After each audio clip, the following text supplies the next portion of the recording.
లక్ష ఇంద్రమ్మ ఇండ్ల గృహప్రవేశాలంట. వచ్చే ఏడాది మార్చి నాటికి పూర్తి చేస్తాం. జూన్ వరకు మరో 2 లక్షలంట. ఏప్రిల్ నుంచి రెండో విడత ఇండ్ల మంజూరు. నగరాలు పట్టణాల్లో G+3 పద్ధతిలో గృహాలు. రాష్ట్ర గృహ నిర్మాణ శాఖ మంత్రి పొంగులేటి శ్రీనివాసరెడ్డి కనీసం ఇప్పటికైనా, నిజంగా చెప్తారు, కనీసం ఇప్పటికైనా మీ శాఖకు సంబంధించిన అంశం మాట్లాడారు. ఏ రోజు మీ శాఖకి సంబంధించిన అంశాలు తప్పితే మిగతా అన్నిటికీ మాట్లాడతారు. ఇంద్రమ్మ ఇండ్ల పథకంలో భాగంగా ఇప్పటి వరకు దాదాపు 4 లక్షల ఇండ్లను మంజూరు చేశామని, 3 లక్షల ఇండ్లు వివిధ నిర్మాణ దశల్లో ఉన్నాయని రాష్ట్ర రెవెన్యూ గృహ నిర్మాణ శాఖ మంత్రి పొంగులేటి శ్రీనివాసరెడ్డి వెల్లడించారు. వచ్చే ఏడాది మార్చి నాటికి 1,00,000 ఇంద్రమ్మ ఇండ్లకు గృహప్రవేశం చేస్తామని, ఆ తర్వాత జూన్ నాటికి మరో 2 లక్షల గృహప్రవేశాలు జరుగుతాయని మంత్రి ప్రకటించారు.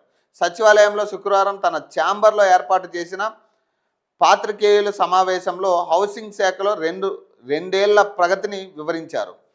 రాష్ట్రంలో GHMCలతో సహా అన్ని పట్టణాలు, నగరాలు పేదలకు ఇంద్రమ్మ ఇండ్లు పథకాల మంజూరు ప్రణాళిక సిద్ధమైందని, G+3 పద్ధతిలో నిర్మించే గృహాల కోసం అతి కొద్ది రోజుల్లో పాలసీని ప్రకటించబోతున్నామని, రాష్ట్రంలో మధ్యతరగతి ప్రజల కోసం ప్రభుత్వానికి లాభ నష్టాలు లేకుండా సరసమైన ధరకు ఇండ్లను నిర్మించి అఫోర్డబుల్ హౌసింగ్ పాలసీకి త్వరలో రూపకల్పన చేయబోతున్నామని, అలాగే దీనికోసం ORR చుట్టూ 4 స్థలాలను కేటాయించాం. ఒక్కో చోట 8 నుంచి 10,000 ఇండ్లు నిర్మించే ప్రతిపాదన ఉందని, ఇందిరమ్మ ఇండ్లు పథకంపై గ్లోబల్ సమిట్లో కూడా చర్చిస్తామని తెలిపారు.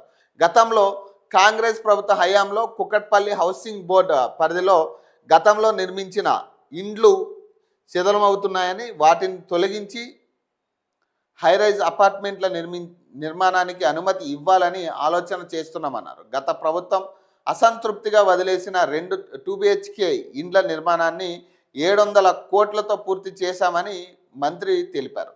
200 కోట్లతో ఆయా కాలనీలకు మౌలిక వసతులు కలిపి బోర్డు పరిధిలో కబ్జా అయిన వాటిని స్వాధీనం చేసుకున్నామన్నారు.